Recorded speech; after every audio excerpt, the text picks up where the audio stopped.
As a man enters his house, he receives a phone call that tells him Rendell Locke is dead. This news puts him in a state of panic, so he rushes through some files and finds a key that he uses to stab himself and trigger an explosion, destroying his body and house in the process. 3 months later, the Locke family, consisting of Mother Nina and her kids, Kinsey, Tyler and Bodhi, are driving to their new home. The siblings engage in some conflicted banter while Nina calls back to the painful memory of losing her husband. The family eventually reaches Matheson, Ohio, and enter an ice cream shop after Bodhi notices a boy named Rufus. Here they meet Scott Cavendish, who offers the ice cream for free as he recognizes Nina as Mrs. Locke. Now the group heads to their family mansion, also known as the Keyhouse. Here they meet Rendell's brother Duncan, who has prepared the mansion for them. He takes the family through their new home and its various rooms, after which he talks to Kinsey, who wants to get into sketching and art. A little later, Tyler goes out for a smoke, but is interrupted by Kinsey.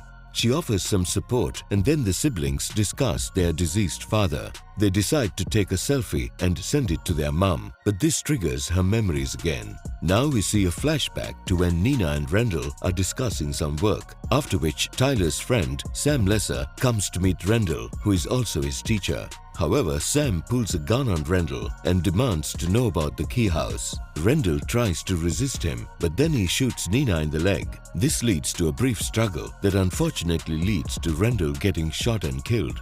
Back to the present, Bodhi takes some pictures around the nearby area and finds himself inside an abandoned well room. He takes a picture of the well but accidentally drops the Polaroid into the empty vessel. Much to his surprise, the picture miraculously reappears in front of him. It prompts Bodhi to shout into the well, hoping for a response. Suddenly, a woman who calls herself Echo replies to him, so he panics and runs away. Bodhi tries to tell his other family members about what he just experienced, but they don't listen to him seriously and take him inside. The next day, as Tyler and Kinsey get ready for school, the family experiences weird occurrences such as noticing eggshells in the omelette and hair in the dishwasher.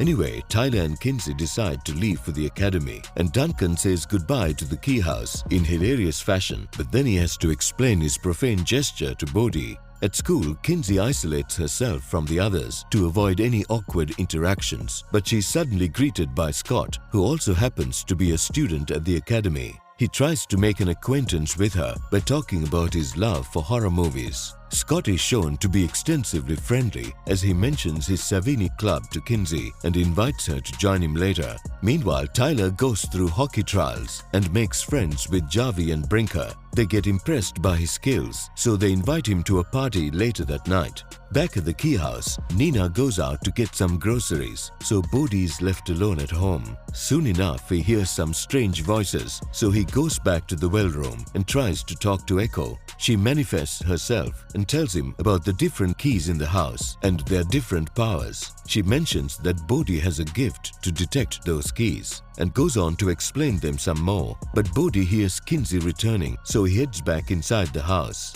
He becomes curious, so he follows the voices and manages to find one of the keys hidden inside Kinsey's bracelet. He tries to use it to get ice cream, but it doesn't work at first. That's when he realizes he needs to unlock a door to teleport him, so he tries it out.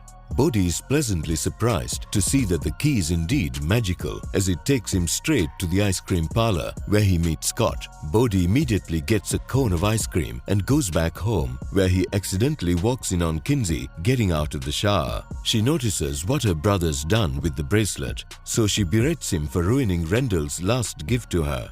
Bodhi tries to explain himself and decides to take Kinsey to the Eiffel Tower, but the Anywhere key doesn't work this time. Now Kinsey sends him away and goes to meet her mum, and they get into a brief argument as Kinsey doesn't like her new life in this city. Meanwhile, Bodhi finds another key and rushes to Echo to find out what it can do. She explains that he wasn't able to go to the Eiffel Tower because he hasn't visited it before, and then she says that Bodhi can see his dad in the mirror by using the new key he's found. Later at the party, Tyler meets a girl named Jackie and tries to flirt with her, but they get interrupted by her friend Eden, who takes Tyler with her to get busy with him. However, in the middle of their fun, Tyler is haunted by an illusion of Sam, so he stops whatever they're doing and leaves. Meanwhile, Kinsey meets Scott's Savini group and they watch a horror movie together, but it triggers some of her trauma, so she leaves, feeling annoyed at Scott.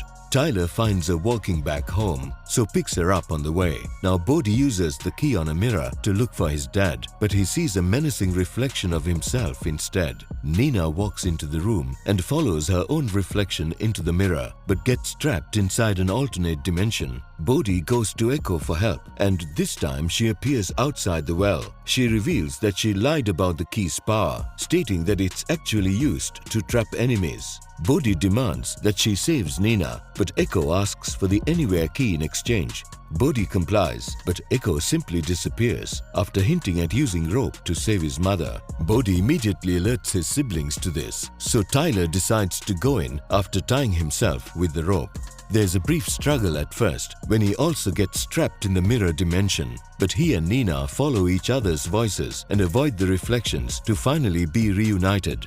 That's when Kinsey and Bodhi bring them back to the real world, but Nina strangely forgets what she went through and acts as if everything is fine. Later we see Echo meeting Sam in prison and discussing their next plan of action. The next day, Nina continues to act as if nothing happened, and then Kinsey argues with Bodhi, stating that the incident could have been a hallucination. However, he instantly proves it by showing Kinsey her malicious reflection.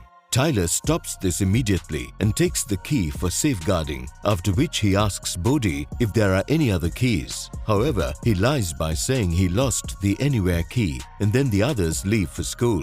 Kinsey tries to talk to Tyler, but he asks her to refrain from doing so as they meet with Javi, who tells them some spooky stories about the Keyhouse. Later, Bodhi does some roleplay and gets scared when he hears some ominous noises, but it just turns out to be Duncan in the toilet. After that, Bodhi hears some more whispers and finds his way to another key in the vacuum cleaner. At school, Javi asks Tyler about him and Eden the previous night, and he lies about sleeping with her. Meanwhile, Nina meets Ellie Whedon, who welcomes her into the neighborhood. Ellie reveals that she went to the academy with Rendell and had also dated his best friend Lucas. However, Nina has never heard of her and is interrupted when she gets a call asking about the unpaid tuition fees. At the house, Bodhi tries to use the new key, but it's of no use. He runs into Rufus later and strikes up a conversation with him over their G.I. Joes. Now Echo enjoys a free meal and goes on to use the Anywhere key to steal jewelry and clothes, after which she even chokes a boy to death just for fun. Later, Scott meets Kinsey and apologizes for the other day, but she's fine with him. Then he tells her about his upcoming short film, where he has Eden playing the lead. Nina meets the school dean, Joe Ridgway, who reveals that he had also taught Rendell and his crew when they were here. Nina learns that Rendell was very close to Lucas and Ellie, but then Joe mentions a terrible accident. She questions him for more information, but Joe is interrupted, so he has to leave abruptly. Tyler meets Jackie later, but she criticizes him for lying about Eden as she knows what actually happened. Tyler feels guilty, and then he remembers the time Rendell asked him to help Sam by bringing him to his office. Now Bodhi meets a keymaker and asks if he has any spare keys, but suddenly he notices a keyhole in the back of his neck. However, the man turns around before he's able to insert the key. Now a flashback shows us how Nina had stopped Sam from hurting her children by using a hammer. Kinsey tries to connect with Tyler, but he leaves to chill with Javi. Later, Nina meets Ellie and asks about the tragedy that happened with her and Rendell. Ellie reveals that 3 of their friends, including Lucas, had died in a drowning accident during the night of their graduation. Meanwhile, Bodhi manages to set a bear trap for Echo after a brief struggle. Tyler meets his schoolmate Logan at a liquor store where Javi and Brinker try to steal some booze. However, Tyler stays back to help the owner and Logan vouches for him to avoid any unnecessary drama. Echo meets Bodhi, hoping he's collected more keys for her, but she falls for his trap. Unfortunately, does nothing to her, and then she threatens him to find the other keys. Kinsey visits Scott's set where Eden is getting ready to shoot a scene, but then there's an argument regarding the use of blood. Eden is outvoted by the others, so she leaves, and now there's no one to use for the scene. Kinsey volunteers for it, but things go wrong when she recalls a trauma during the shoot. Later, Nina asks Duncan about the drowning incident, but he surprisingly doesn't remember anything about it. Kinsey comes back home and remembers the time her dad gave her the bracelet. It makes her emotional and she breaks down in tears. Meanwhile, Bodhi uses the key on himself and sees his soul out of his body, after which he opens a chest and enters his own mind. Now Kinsey confronts Tyler about neglecting her, but then they see Bodhi in his frozen state. As they check up on him, his soul pops out and invites them inside the chest. They follow him inside and find a gaming arcade, which is actually a manifestation of his thoughts and feelings. Now Bodhi takes his siblings to a memory where Rendell reads him a bedtime story about a sea monster devouring a hero's friends. The trio feels emotional after seeing this, and they come back to the real world right after. Bodhi returns to his body and then he reveals that Echo is an evil spirit who also has the Anywhere key. After a brief argument, Kinsey decides to hold on to the memory key. Meanwhile, Echo tries locating another key and comes across a little boy who has it. She mercilessly throws him under a train in order to get it, so his friends run away. At school, Scott asks Kinsey out on a date and she's in two minds about it, so she says she'll let him know. Later, Nina and Bodhi go for Tyler's hockey game and run into Ellie. Unfortunately for Tyler, he has to watch the game as a substitute and leaves the ring feeling disappointed.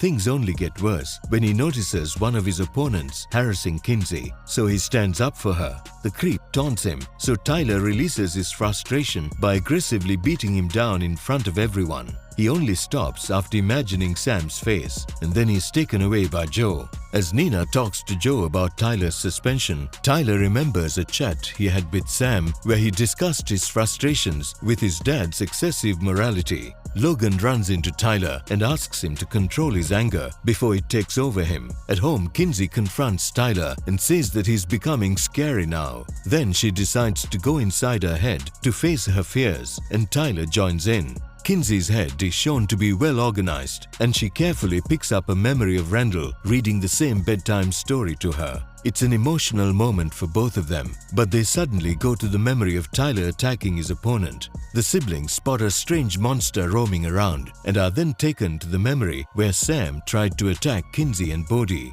The monster appears here as well and attacks Tyler, but Kinsey manages to save him. They get back to the real world and Kinsey realizes that the monster is a manifestation of her fear. Tyler's bruises still remain, so he leaves the room in a fit of rage, after which he thinks back to a scarier version of the same bedtime story that Rendell used to tell him. As Nina and Ellie hang out, she learns about the woman in the well and expresses some concern. Meanwhile, Bodhi follows some more voices to another key and opens a door that allows him to become a ghost. He tries to interact with Tyler, but he can't see him, so he flies around and runs into Chamberlain Lock in a cemetery. He states that both Rendell and Duncan used the ghost key to visit him, as he's their great-grandfather. Bodhi has to get back home now, and on his way he notices Ellie at the well room, calling out to Lucas. Meanwhile, Tyler finds Bodhi's body and starts to panic, but he comes back and apologizes, as he just wanted to find his dad.